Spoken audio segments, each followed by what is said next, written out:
Welcome to day two of Housing California's 24th annual conference. I am Congresswoman Barbara Lee, and I proudly represent California's beautiful 13th congressional district, which includes Oakland and Berkeley, California. First of all, I just want to say thank you to Housing California for the invitation to address you today. Housing California truly has been a leader in advocating to end homelessness and housing poverty long before this pandemic, and I am so proud to work alongside you. If this pandemic has taught us anything, it is the importance of security and stability. We are reminded that housing can be a matter of life or death. Our country was facing an unprecedented affordable housing and homelessness crisis long before this pandemic. And now we see those pre-existing inequalities further exacerbated by COVID-19. We must work towards creating more affordable housing and ending homelessness in California. And to achieve that, it must be addressed with a racial justice lens. Redlining and racist housing policy have shut Black, brown, and Native people out of housing for over 100 years. Nearly 90% of census tracts are still racially segregated, and Black and brown neighborhoods are 2 to 3 times more likely to be deeply impoverished. Housing is a basic human need and a basic human right. We must come together to make sure everyone is guaranteed a safe, stable, sustainable place to call home. We must also create efficient and accountable housing and homelessness systems that will protect people and reimagining growth. Again, thank you to Housing California for advocating for a better future and, yes, for advancing racial equity and economic inclusion. Please stay tuned for day two of this conference to learn and take away from conversations that cover tenant-led housing justice movements, reimagining housing as public safety, and later today, please look forward to a kitchen table talk with my good friend, the former mayor of Stockton, California, Michael Tubbs, and Chris Haney, the executive director of California Budget and Policy Center. Thank you all again.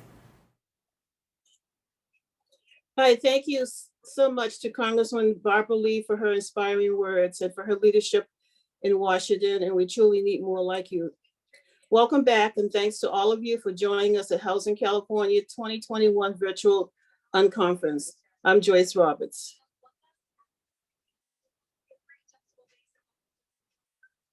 I'm a proud member of Resident United Network, and I'm also a member of Housing California Board of Directors. First, a huge thank you to our sponsors and the staff and Board of Housing California for putting on this unconference. Additional gratitude to the speakers who took the time from their busy days to lend their insight and expertise. Secondly, a reminder about a few tips and tricks to ensure you have the best possible unconference experience. During sessions, feel free to chat with other attendees in the chat box and use the Q&A box to ask questions of our speakers with Hoover. For more tips, the user guide is your friend. If you still have questions, you can mail us at conference@housingca.org.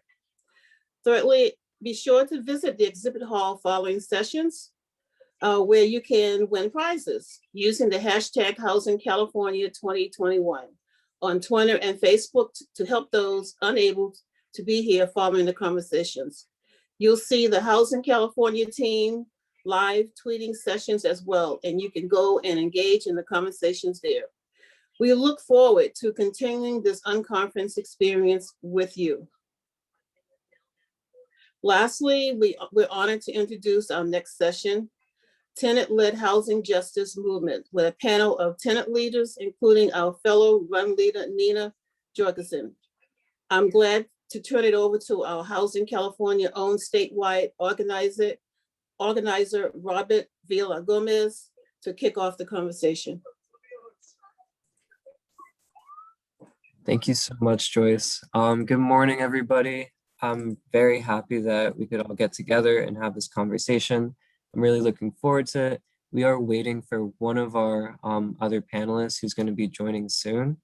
But first, I'll be introducing them. They should be on very shortly, so I don't think there's an issue with that. But first off, good morning and happy second, I guess, day of the conference. Today, we're going to be having the tenant-led housing justice movement panel just very early in the morning. So we're going to be having Miss Patricia Mendoza from the Alliance of Californians for Community Empowerment, or ACE, in San Diego, Mr. Renee Alexander from the Hillside Villa Tenant Association, who works with the Chinatown Community for Equitable Development in Los Angeles, and Miss Nina Jorgensen, who's an up-and-coming leader in our Residents United network. So thank you for everybody for being here, and Mr. Renee is joining soon, as soon as the Zoom link gets sorted out. But first, we have a Zoom poll for the audience to know who's in the room. So if we could pull up the Zoom poll, that'd be great. Good morning.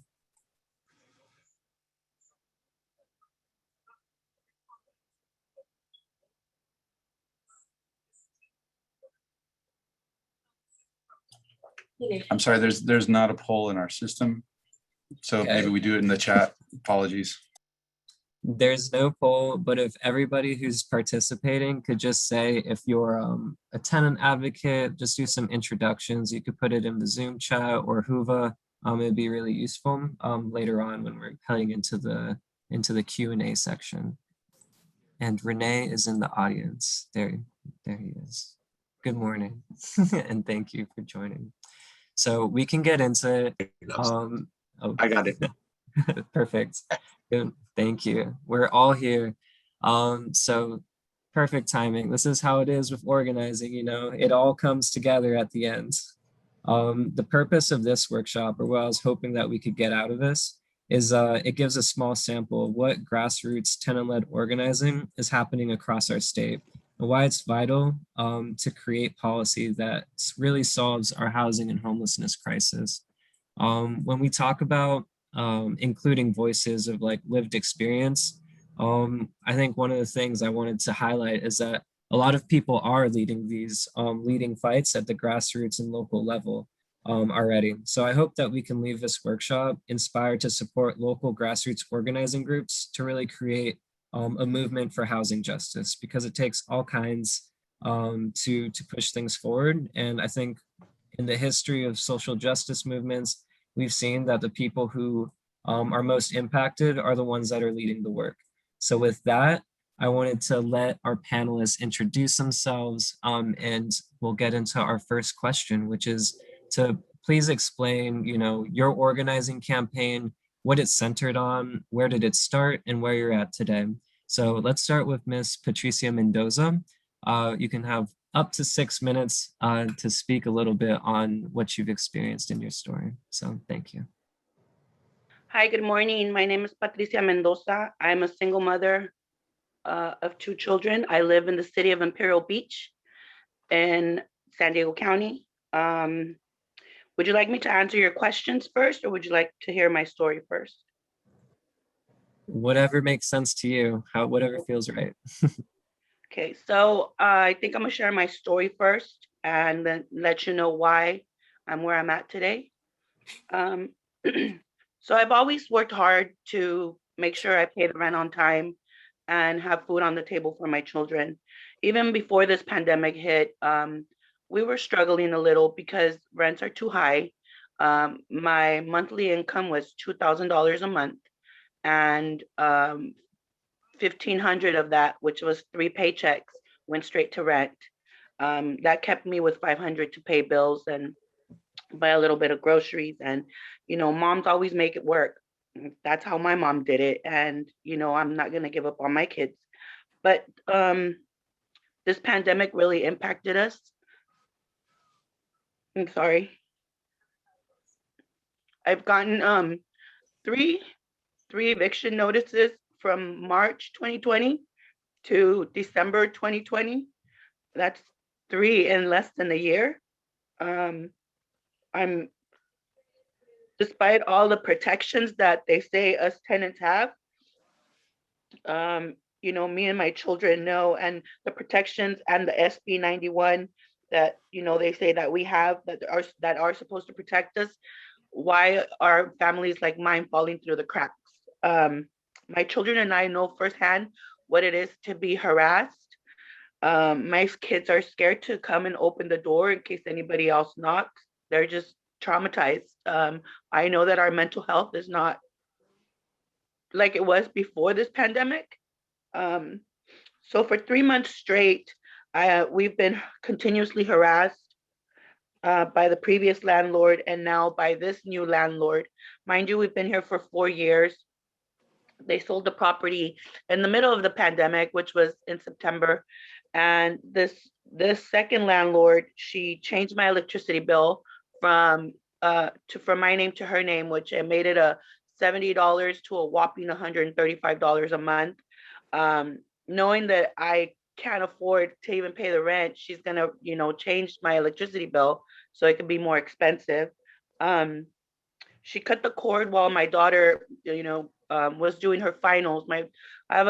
She just turned 18 and she just graduated from high school. And she just cut the cord on my internet cord. She shut off the water on us for an hour, but by law, she had to turn that back on. She also called the police on me for trespassing when I had the Today Show right here in front of my house, interviewing me because of everything that's been going on. Because I'm scared that I'm gonna have to tell my kids that we're gonna be homeless one day, and she called the police on us.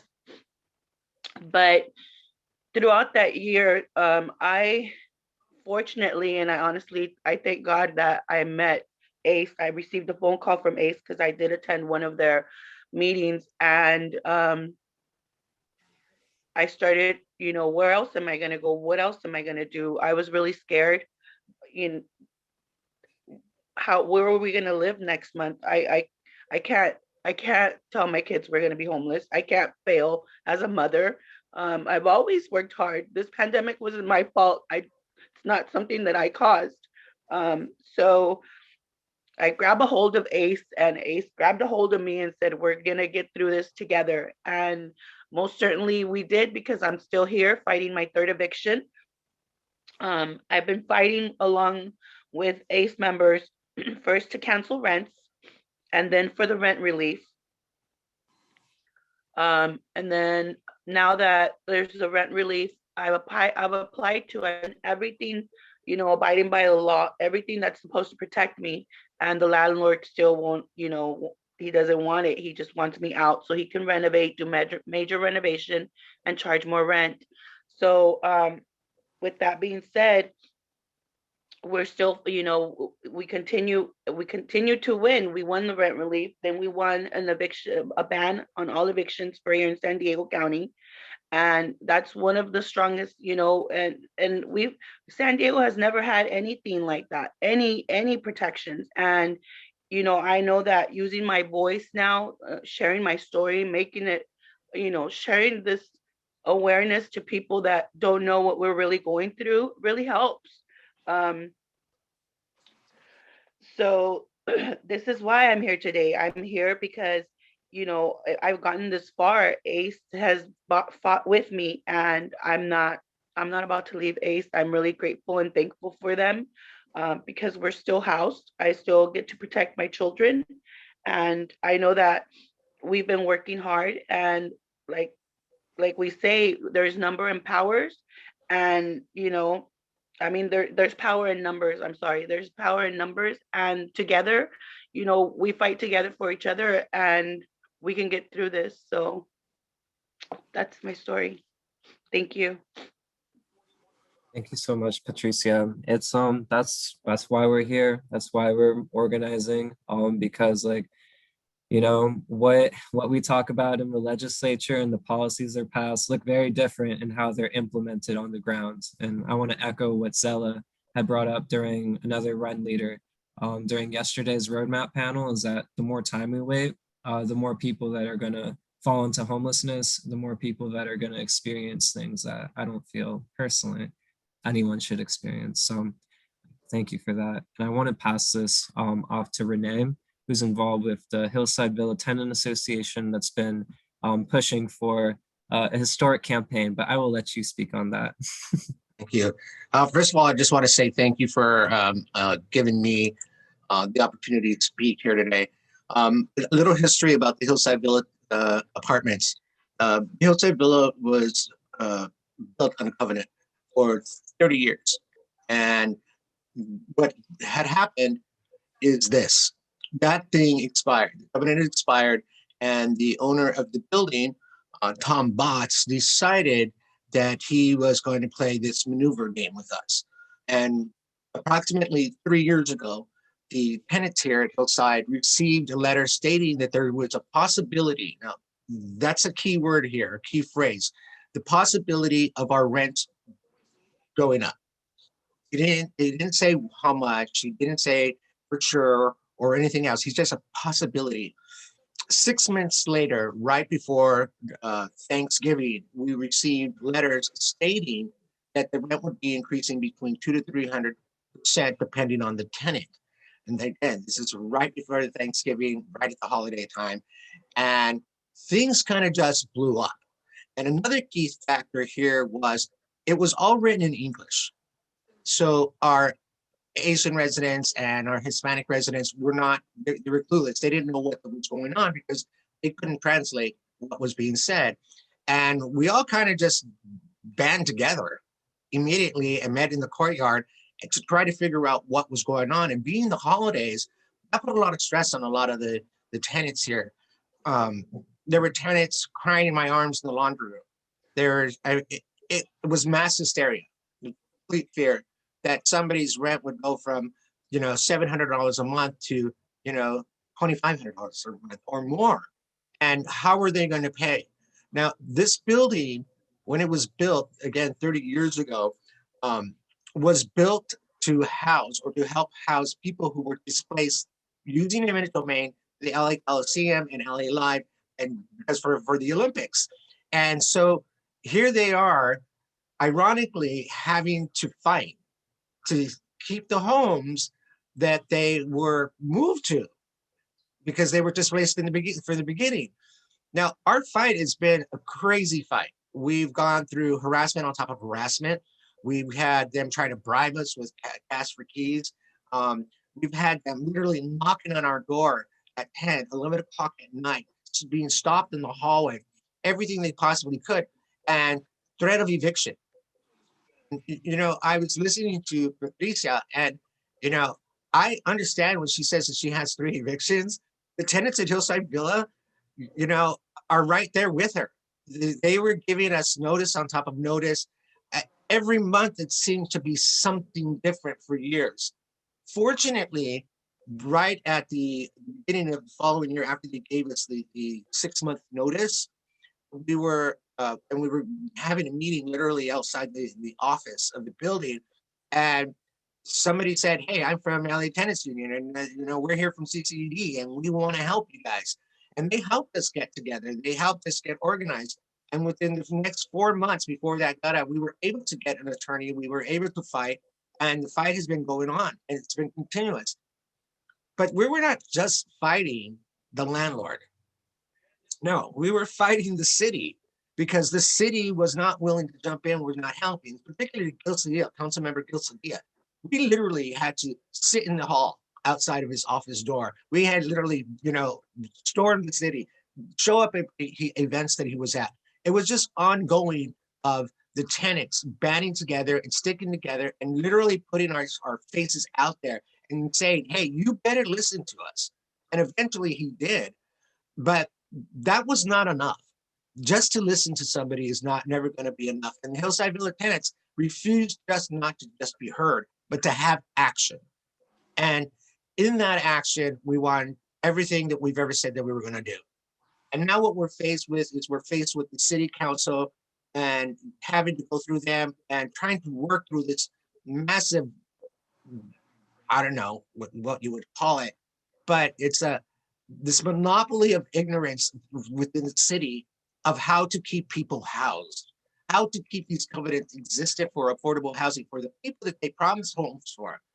And it, like I said, it's one politician to this politician and that person and that person, and it's just crazy. And it's hard to get them all together and hard to get them all on the thing. And the only way we could do it was with the support that we have. You know, me personally, it's really been a cycle. But let me talk a little bit about what I think is really important about Hillside Villa. And this apartment building isn't just renters. We're a community of families who have been together for decades, 20, 30 years. We're a community who we've gone to the quinceañeras, the birthdays, the weddings, the graduations. Our kids grew up together. When somebody's sick, somebody helps. When somebody needs something, somebody's always there. We're a family here. We're not just an apartment building. And I think that a lot of people get lost in the idea that, just because somebody's a neighbor, that's all they are, is a neighbor. The neighbors become friends and they become family. And that's what Hillside Villa is. And we're a community of, children, grandparents, parents, people who are seniors. We're people who are disability. We're gay, we're straight. We're a hardworking, multicultural family. And in our minds, we're not fighting just for our house. We're fighting for all of our houses. And I think that what's really important is that we try to remember and we try to remind these politicians and these people up there is that you have a house you can go to. You have a house that's secure. You don't know what we're going through. You don't know what about the tenants who have had heart attacks. Sorry. You don't know about the tenant who's your friend, who's your family, who passes away. You don't know what we're feeling. You don't know what we're going through. You don't know what our stress is. You don't know the harassment that we've gone through because you're not going through it, but we do. And so in the bottom line, when you come right down to it, it has to be more than just about the individual tenant. It has to be about the community of that particular building or that community within itself. And we have to get that message out is that you're not just fighting for one person's home, you're fighting for hundreds of people's homes. And though it's been difficult, I would turn around and say that we've made an impact strong enough for not just us to be heard, but for everyone to be heard. What we're fighting for is to keep our homes. We want eminent domain. We want it to happen. And we need as much support as we possibly can. And 100 isn't enough. 1,000 isn't enough. We need it all straight across the board. And I think that the city knows that. And the city knows that it's going to happen. They better make it happen because the Hillside Village tenants will not let them get away with this. Thank you for that, Renee. I also know that Miss Mary Ramos is in the crowd, also from the tenant association. So if we're able to put her on just to support, I really appreciate it. And that's what I'm saying. We're talking about real affordability. Real affordability doesn't expire, at least in my opinion.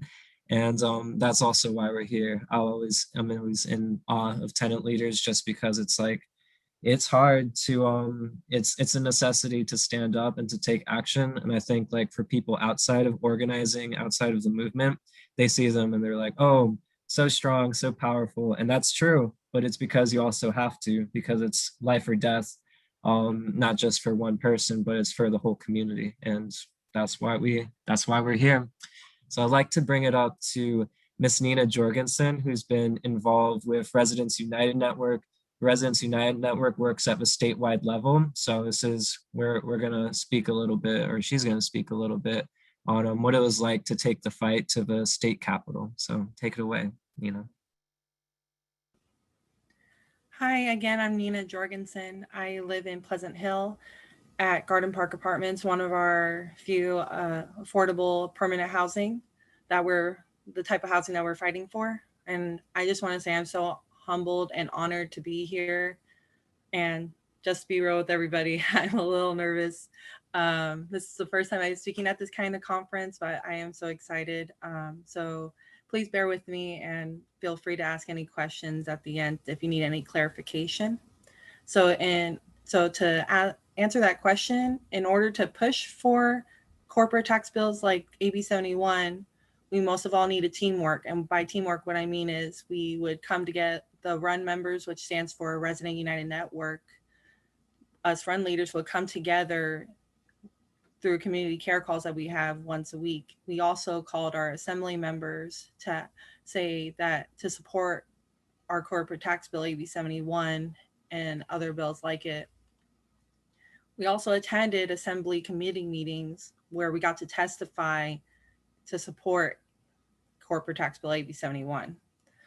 We also went to lobby day, which originally was supposed to be at the Capitol, but this year, because of COVID, it was held virtually through Zoom. We prepped hard. We prepared weeks in advance. We prepped each other on what to say and what stories to share. It honestly felt like going to battle for AB 71, which is a corporate tax bill. It closes tax loopholes, which we should have gotten $2.4 billion annually to go towards housing and homeless services. And California is one of these states that has the most homeless people. And because of COVID, these numbers increased dramatically. And to shed a little light into on the homelessness crisis in 2020 in Los Angeles, 4 unhoused people on average die every day. And that hits hard. And then to imagine that there's children involved dying of hypothermia or being outside in the heat. Sorry. And I speak of these things because to add to my own story, I was also homeless for 2 years, but I was fortunate enough was able to get into shelters, and they told me that this doesn't happen. I was lucky. It took 2 years to get housed, and I can only imagine my son going to college and possibly facing similar situation as me to become homeless. So many college students are facing that as well. Their families that usually can't afford to pay for college, and on top of that, housing for their children. And this is my fire to fight for the next generation, to leave something behind for them, to not have to face this situation, to not happen to another family, this to happen to not another child. On average, people have to make $90,000 to $200,000 in order to live in California, which is insane because most jobs don't pay that amount, and the jobs that do are competitive, and it's hard to get a job in those areas. So all in all, the economy is not built for the people. The system is broken. Something needs to change. So right now, AB 71 corporate tax bill has now become a 2-year bill and is in the inactive file. Out of the blue, they somehow come up with $1 billion out of the pocket to go towards homelessness services and housing, all due to our work and weeks of action to push them for it. But this is not this reoccurring $1 billion is not promised. It could decrease in amount. It could, and they get to decide when they can hand out this money. So we will never know when's the next time we'll get this money. But I am so thankful for this money that we are getting. And this is a small step towards victory. This is a start to our fight. We still have a long way to go. This does not feel like victory. I'm afraid, I want to reiterate what they said at the roadmap meeting yesterday. I'm afraid that this will again be an underinvested solution and will be blamed by our representatives to not be working, and they will not support solutions like this. I say it's time to keep our reps and local leaders accountable of their actions, lack of actions, and their investments. Thank you. Thank you, Nina. And I just want to recognize it's an emotional way to start the morning. And that's like what we need, because it's we're all in this effort, right? Nina's in the Bay Area. I'm pretty sure Patricia's in San Diego, Renee's in Los Angeles. All these things are happening across the state, and real people are feeling right, that there are real holes in the social safety net in our society. So this is why we need to push for, some of the tax bills, like AB 71, things like that. So organizing is known to be very face-to-face work. We have one-on-ones to develop relationships. We had lobby days that had to be virtual, which Nina had spoke about. There's tenant association meetings. All this stuff is like in person. COVID-19 changed all that. So I'm hoping we can talk a little bit about how we had to personally adapt to COVID-19 and how it changed our lives personally, and also how the organizing work changed. So we'll continue with Miss Nina Jorgensen to take that one on.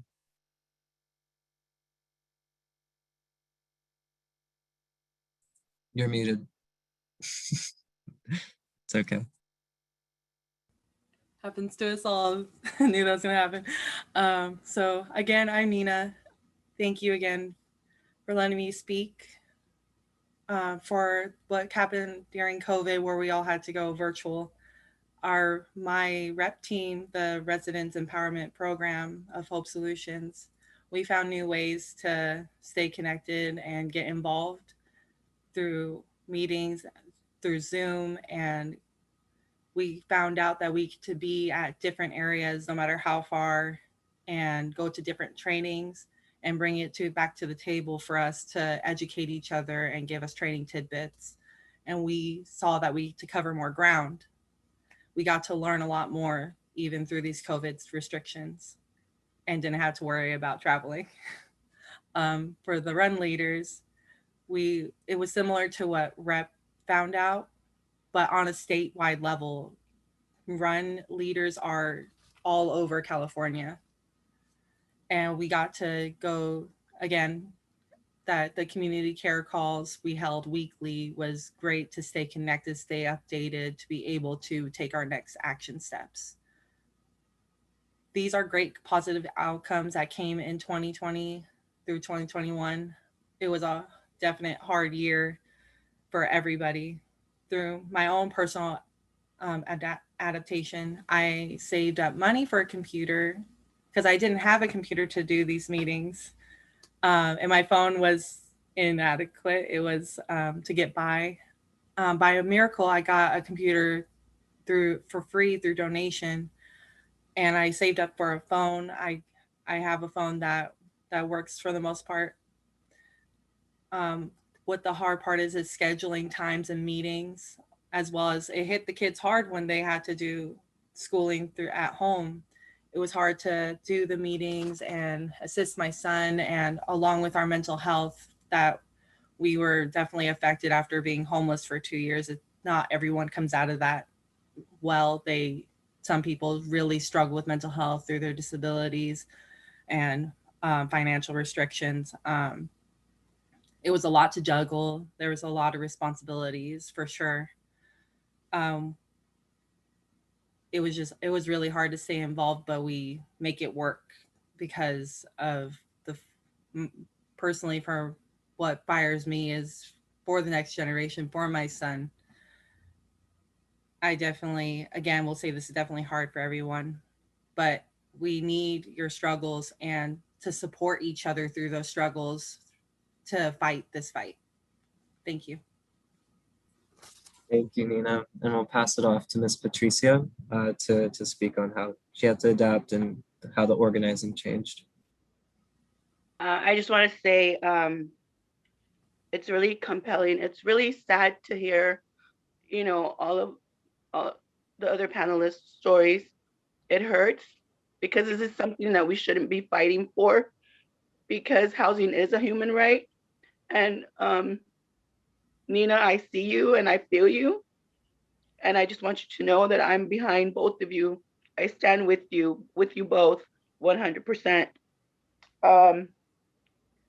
And well, as for me, it was a little different since I never joined any I mean, I'm just an ordinary mom that wants to keep her children protected. So, and because, like Nina says, our kids deserve better. We want to leave something for our kids. We want to make sure that our kids are good when we're gone or when we're old. We don't want them to fight this fight. We want them to be okay. So for me, it was a little different. Um, I joined ACE. I lost my job March 26th, so I joined ACE in April, the first week of April. And everything was already, the pandemic was already here. It was Everything was shut down already as of March something. So for me, like I said, it was a little different. Everything was already virtual, but we continued. They My organizer would tell me the things that how different it was before, that they would go to the Capitol. They met Governor Newsom. Like they made changes. And But as for me, I never missed a meeting. We always have meetings, like member meetings on Wednesdays every week, and then we had a Know Your Rights meetings um, every Friday, and that's to keep us educated, for us to learn. It's never too late to learn, especially when you're going through something so traumatizing, not just for you, but for your kids. Because I'm going to tell you right now, these tears are not in vain. These tears are not because they're because I hurt, because of my children, because of what I've put them through. And I say I because I'm supposed to be their rock. I'm supposed to be mom. My 10-year-old is not supposed to say, Mom, here, you can have my piggy bank so you can pay the rent. He has no idea. He has no idea how much rent is. And and the big burden that I leave on my now 18-year-old daughter, you know, it's really hard, but it's never too late to learn. We need to keep educated. We need to know our rights. We need to know what we can do, what we can't do, and how to move forward on that. And, we over here, we even did caravans during the pandemic, very safe, everybody in their own car. We protested. We had more than like 100 cars at one point, you know, and it's just beautiful how some people can come together to try to make a change, because it's time for change, and we need this so bad that we know we're doing it for our next generation, like Nina said, for our children. Thank you.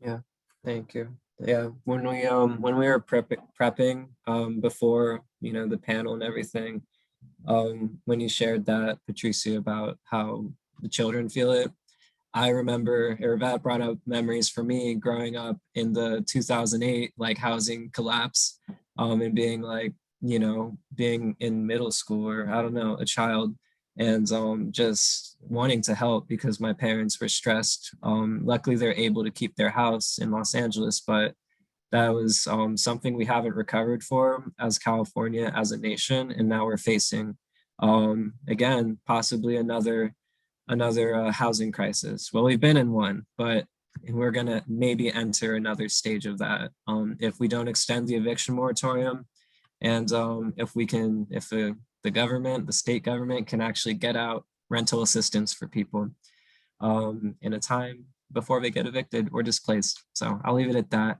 Renee, would you be able to speak a little bit about how the pandemic's changed your life, I guess, and the organizing? Well, it hasn't been an easy task. I'm sure everybody straight across the board will recognize that, especially, with COVID. Um, we had to switch over to, I mean, we were already doing a lot of emailing, but we had to switch hardcore over to dependence on social media and phone banking and getting people to speak out and support us. you know, I think, for me, Um, I had a lot of, instability with myself, personally, emotionally, physically exhausting. And then when we're faced with the passing of people that we really love, uh, it becomes even more of a task. Um, but then that's when you reach out for your support system, and you get the support that you need, not just at home, but through our communities. And luckily, we've had uh, a great deal of support. Uh, every meeting, Zoom meeting, Zoom meeting, Zoom meeting.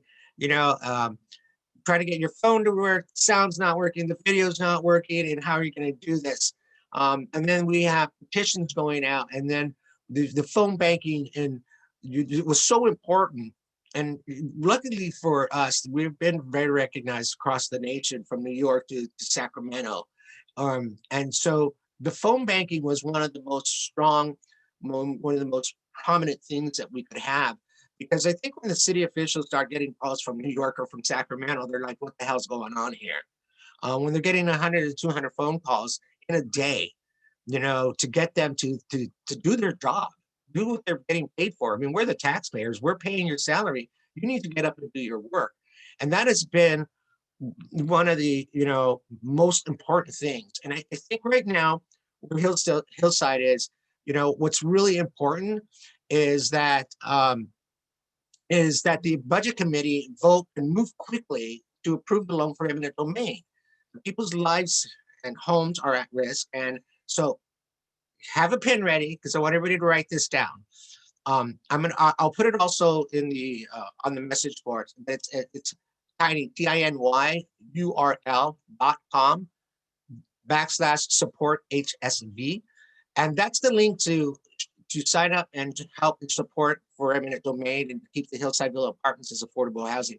And this is the kind of thing that we've had to really push hard on through COVID, was to get these phone bankings going on, getting these petitions out, and putting it out there via the social media, tagging every person that's a part of this, every city council member, every city official, every housing thing, and then reaching out to people like Nina and her organization, or to other organizations, not just in our one community, but across the nation.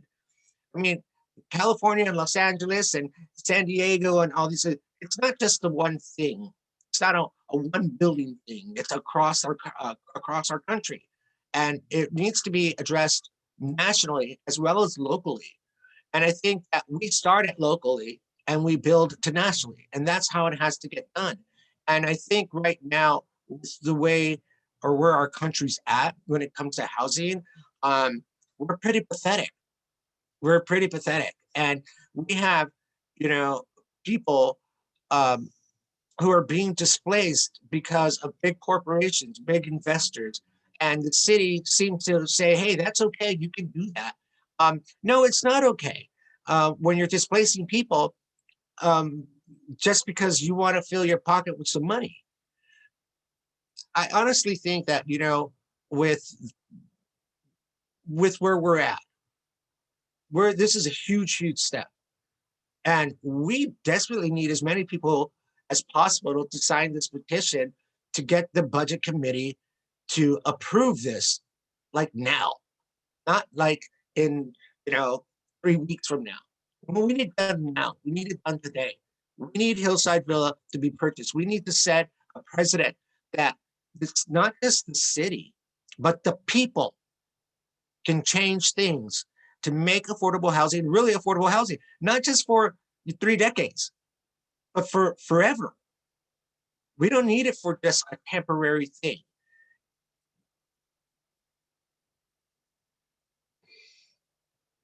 I'm sorry.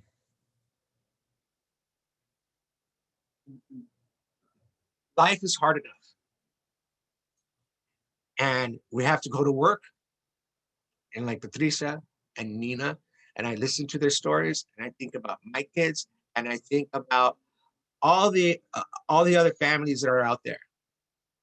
We have our kids, and we have to take care of our kids, and we want to do the best to support them mentally, emotionally, spiritually, financially, everything in every way possible.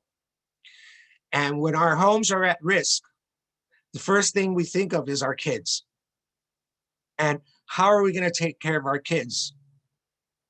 How are we going to hold them and tell them it's going to be okay? To say, listen, you know what? No matter what, you're going to have a house. You're going to have food. I'm going to take care of you. Mama's going to take care of you. Papa's going to take care of you, no matter what. Even when deep down inside of us, we're saying, how the fuck are we going to do this? We close that bedroom door at night and we're alone with our husbands or our wives. We try to talk about it. We try to figure it out. And it's not easy. Because sometimes the deepest part of ourselves, we don't believe it. And then the next morning we have to get up. We have to make that breakfast. We have to help them with their schoolwork. We have to get them moving. And we have to turn around and say, it's going to be okay. We're going to take care of it. You're going to be safe. If I have to put out 1 million petitions, like the one that I'm going to post right now, get people to support the Hillside Villa Tenants Association, if I'm going to get a link for somebody saying, I need your help, I need you to get this side for our building, for this cause, I'm going to do it. Because change starts with us. From the depths of our hearts, that's where we have to fight. It has to become our breath. It has to become our motivation. And we have to let it go beyond ourselves. So it goes on to other people as well. Showing support for Nina, and Teresa, myself, the people at Hillside Villa, to the people in Sacramento and in New York, or wherever there's a housing crisis. That's we have to have our breath and our heart involved in helping everybody while helping ourselves. Thanks. Yeah, thank you for that. I want to really echo that point that we need to do a lot better. And it's kind of like what Nina had brought up about, you know, was able for her, she could get, you know, 2 years where she was able to get into affordable housing, but that's 2 years after 2 years of being unhoused.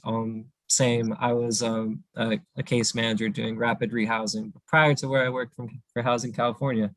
But what I ended up having to tell people was, okay, well, there's a waiting list. 10 to 12 years is how much, you know, people can wait to get into affordable housing.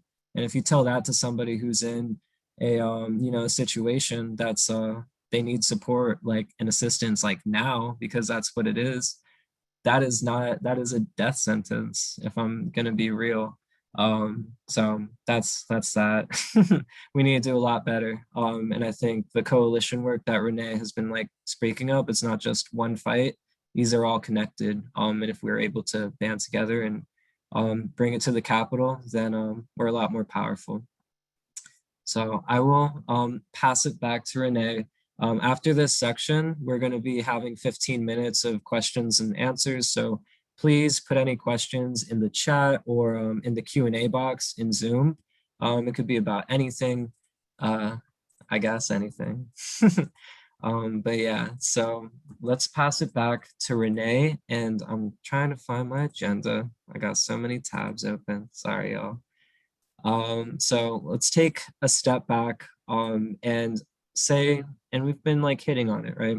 What does victory look like to you? And also, what message do you have for people that are in a similar situation and members of our audience as we lead into the question action Q&A section?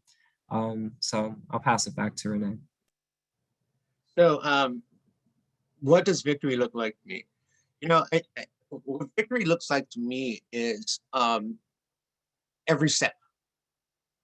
You know, again, the tenants here have been fighting this for 3 years, and it's been one victory at a time, you know, towards the ultimate goal.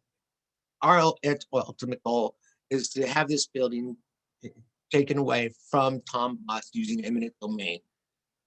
Our victory looks like being a platform for other people to see that this can be done, that we can save affordable housing.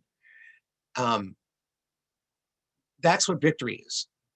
I don't think that victory is one thing, it's a lot of things, and you have to take one of them at a time. You have to go through that struggle so you know what it feels like when you've made that accomplishment. When I see tenants happy, stress-free, that's victory for all of us. And you know, the other part was what's the message to other people? You know, keep holding hands, you know, hug each other, love each other, you know, listen to each other, validate each other, push forward with each other, get your voices heard, call out those SOBs who are not doing their job and make sure that they do their job, sign petitions, emails, show up, push harder. And when you feel like you can't push any harder, push harder. Make them accountable for their actions. You know, there's this thing, it says, we the people. That is the most powerful statement in our country. And to me, I believe in that. My dad used to say that all the time. He was a military man. He says, you know, we the people do anything. And my dad was an activist in the 60s against, you know, Vietnam. And so maybe I come from that crazy, wild, hippie kind of lifestyle as a kid, of being without knowing it. But I will always remember those three words: we the people, and we the people stand together and fight for what we need to fight for. And you know, to Nina, Patricia, I admire you so very, very much. I love your words. I support you in every way. And it's because of you two, and people like you two, which makes we the people the most powerful statement there ever could be. We will win. There is no way we can lose, not with strong people like them, like you guys. And I think that what we really need to do is just stay collective. Just stay collective. And you know, reach out to those people who are not educated and educate them and get them on board. And that's what we need to do. Pass it to Nina if you're ready. What victory looks like, and if you have a message to share for people in a similar situation or the audience. Yes, thank you, Robert. I really feel for Patricia and Renee. My heart goes out to you too. Just to shed a little light more on my story, I had no criminal history and I went to college. I did everything right. Um, and so many others have done everything the right way, um, and still ended up homeless. I was 6 years in housing insecure when I got pregnant, and I had my partner at the time, and we still couldn't make enough to even afford a studio or a room to rent. Um,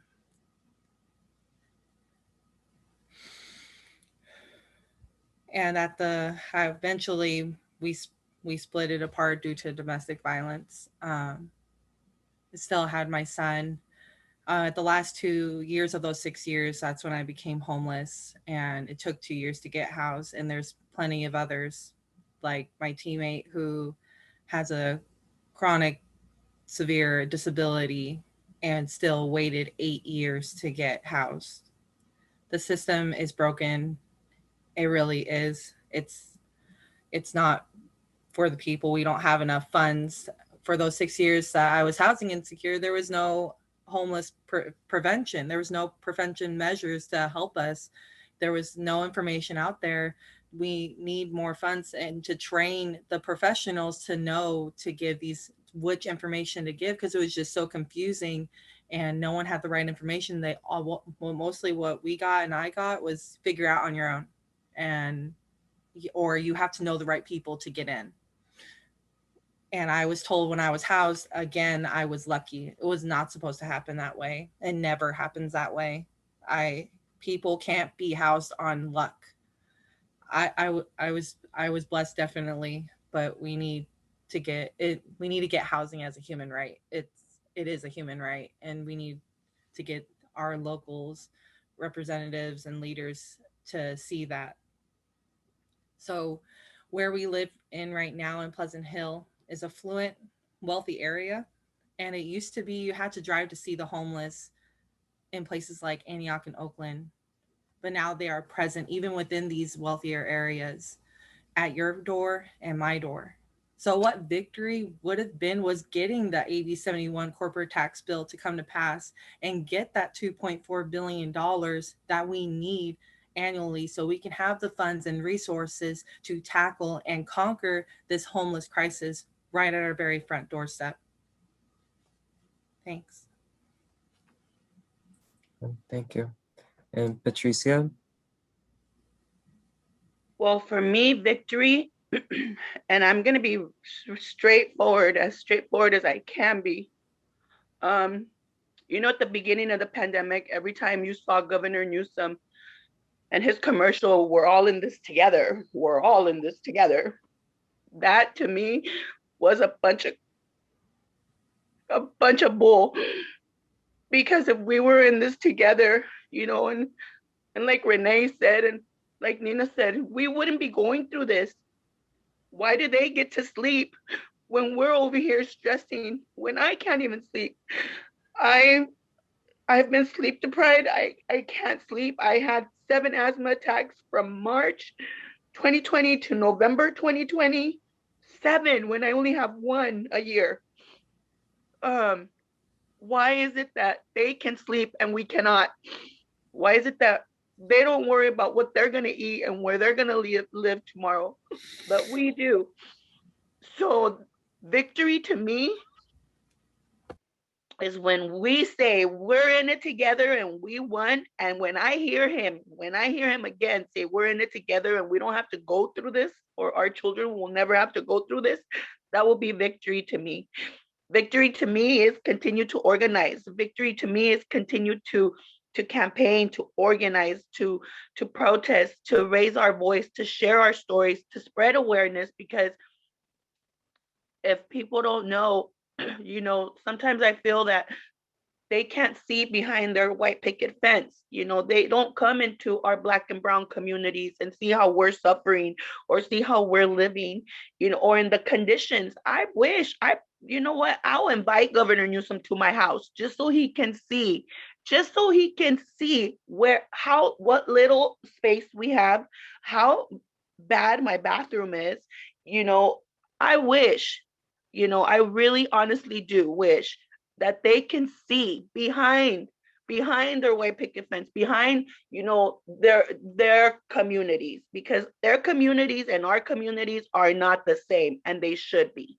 We all should be at the same level because we are working parents. We are all taxpayers. So that would be victory to me, for all of us to really be in this together. And all I just want to say is find an organization. There is help. There is help. Know that you're not alone, because every time those Wednesday meetings came, that was me time. That was time for me to listen, for me to learn, for me to continue to push harder and stronger for my children. There are organizations out there that will fight with you, that will stand behind you and rise you up, because your voice also needs to be heard. Find those people that don't know, that will make that change with you. Find those people, because we deserve better. Our children deserve better. That's all I see, that our children deserve better. Our children should not be struggling the way that they are struggling now. This pandemic hit them very hard too. It was hard for them to do the school learning, even though I talk to my kids so much. Every day, we eat dinner together, we eat breakfast together. I mean, even though we had nobody come unannounced, nobody come to our house for a whole year, I was the only adult here. There were times when I know that my mental health wasn't all there, but those meetings, those Zoom meetings on Wednesdays, that helped me. That helped me to continue to to strive to work harder for my kids, to work harder as putting my mind to set to where, you know what, we are in this together. We are a family. We fight together for each other, and we're gonna make it through. And you know what? I've gotten this far. So I'm not gonna give up now. I am not gonna give up. And all I want to say is I always say a little quote. Um, and my quote says, when we lose our fear, they lose their power. So we don't need to be scared anymore. We should not have to live in fear, because when we lose our fear, they lose their power. And I promise you that. Thank you. Thank you all. We have 10 minutes left. So we're gonna open up to questions. There's one thing this one person somewhere told me, where it's organize, testify, and document. And that's what we need to do and what we're doing. I'll leave it at that. If anyone wants to talk more, please email me. So also, if we have any questions, please feel free to put them in the Q&A. We have one question, which is, how do you make sure that disabled people are included? Do you have means to provide accommodations at meetings? And I guess, what does that look like? For anyone who wants to respond to that one.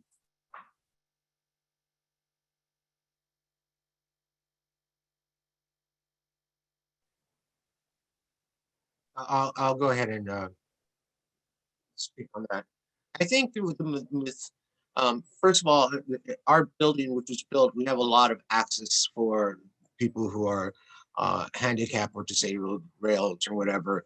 And I think that in the past, when we were meeting at different locations or anything else, we would take chairs for people who needed to sit as opposed to stand. And Zoom has helped a lot for those people who are incapable of coming out but still want to participate. And I think overall, it's including them just by even going and knocking on their door and saying, hey, by the way, I want to give you an update of what's going on. It's about just being able to reach out in any way that you possibly can, and make sure that they know that they're inclusive, that they are part of that community and they are part of the fight, and that they're the reason that they're part of the fight.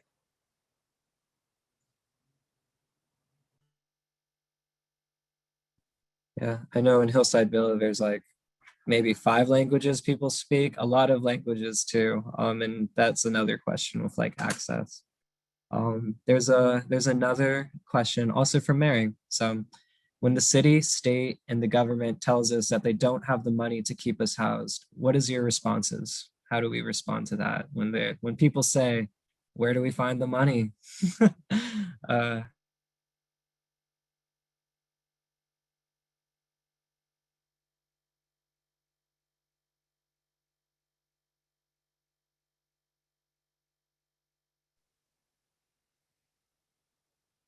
Well, I could turn around and say some bullshit. Bullshit. I don't think you can turn around and tell somebody you don't have the money when you're giving the LAPD $1 billion a year. I don't think that you can say that you don't have the money when you build monstrosities like some new building that's not going to be able to provide any affordable housing. I can look up my apartment building and I see nine new massive structures of upscale living in Chinatown. Almost zero units to provide for low-income families, but yet the city gives money. And it's not just my city, I'm talking about every city. So when you say you don't have money, if you have money to build these monsters of buildings that don't house anybody but the wealthy, I say bullshit. And I can add something on that. I've been speaking to a lot of our new members and a lot of members in general, and a lot of people um, that are really upset. And I mean, I want to learn because I don't know where this money is coming from right now that the governor's giving out for these shots. These $500,000, these $50,000. I have people really upset because they're losing their homes due to, the time this application takes for them to get this help. Owners and landlords are still trying to evict them, and these people are upset that where is he getting this money for that instead of helping for this. So it kind of it makes people upset, but I just want to reiterate that. Thank you.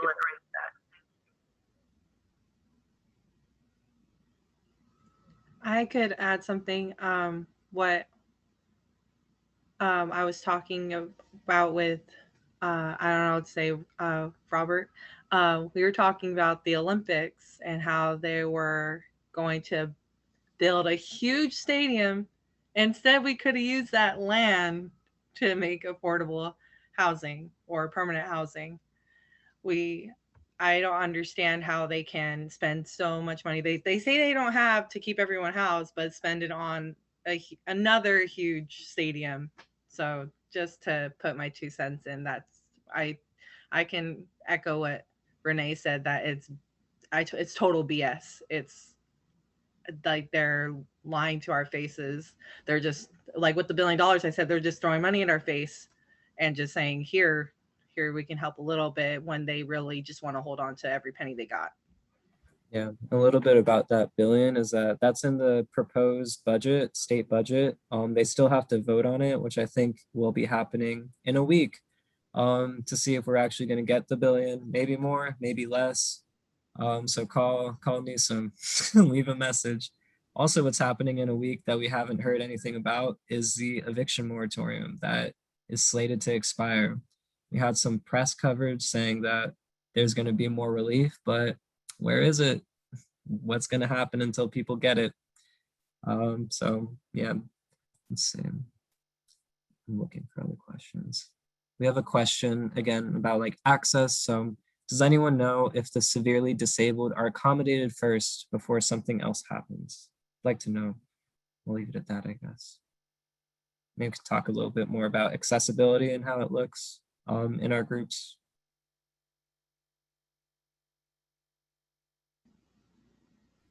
Like in the organizations, or if they get housed.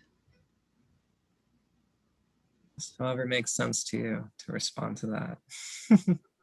I can definitely echo again that even with a severe chronic disability, my teammate still took 8 years. So I don't see how the system is going to help anyone, even if you say, I have such amount of children, I have a husband or a wife that's severely disabled, we need something to accommodate them and or get housing. There's not enough resources. That honestly, from what I see, from my point of view, there's not enough resources out there. They need to invest in order to get accommodate those who are disabled, because it's total, again, BS that they're not accommodated for first. That they shouldn't have to wait so long to get help.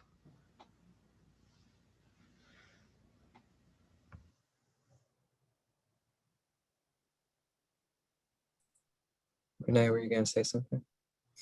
No, I was listening to her. And, I live downtown LA, Chinatown, and the homeless, they're just lined up. I mean, literally, it looks like a third world country of tent on top of tent on top of tent every street you go down.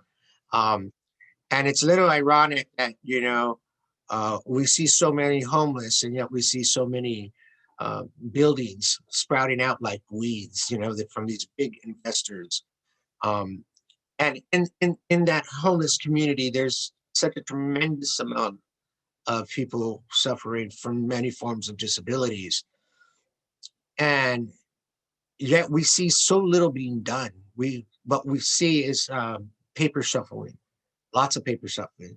We see scumbags like, now I can now, for some reason, I can't remember his name, who rounds up 400 police officers and goes to Echo Park and literally attacks the homeless community that's living there. And then displaces them and moves them to other cities. And I saw a gentleman last night who at No Olympics who was recovering from police brutality because he was posting up signs on the fence that they put around Echo Park Lake. Might I add to Echo Park Lake is the park that I grew up as a child, my childhood park, and to see it fenced off and closed to the community because the council member of that district, for some, I wish I could remember his name right now, decided that he wants his park to be pretty. And here is this guy who's suffering from his own forms of disabilities, being removed from losing everything, his tent, everything that he owned, that he possessed. We're not helping them. Our council members are not helping them. Our city officials, they're just not doing it. They're not accommodating these people. I think to myself, how could you not give him the opportunity of permanent housing, but just displacing them, giving them a place for 3 months? They say 3 months. They're going to put them in. They're going to put them up for 3 months. What happens after 3 months? Nina was just talking about the amount of time, the years that it takes, and yet which they're saying, we're going to take you, put you in a hotel for 3 months. They're not helping them. They're displacing them. They're relocating them. They're catalyzing, putting them like they're cattle, and they're moving them around. We just don't have a government that's social conscious about what they're doing to the community, to our people who are disabled. They're not doing it. And it's an injustice. It is. Sorry, don't want to cut you off, but we are at time, a little bit over. But I want to thank everybody for speaking up, for being here, and thank you all. You know, that's Thank you. Don't forget to sign a petition. Sign the petition, join Run, and support Patricia and Ace in their statewide efforts. Thank you. Thank you.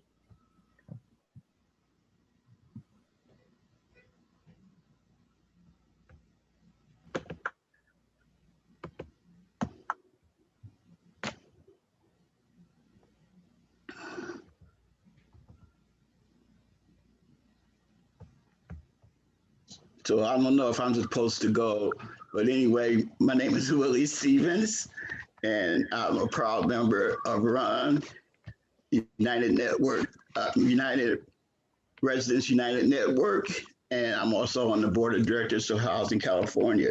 I'd like for you to remember to check out the virtual exhibit halls, and the more booths that you visit, the better your chances are to win. So thank you very much for joining us in this session. Thank you. See everybody.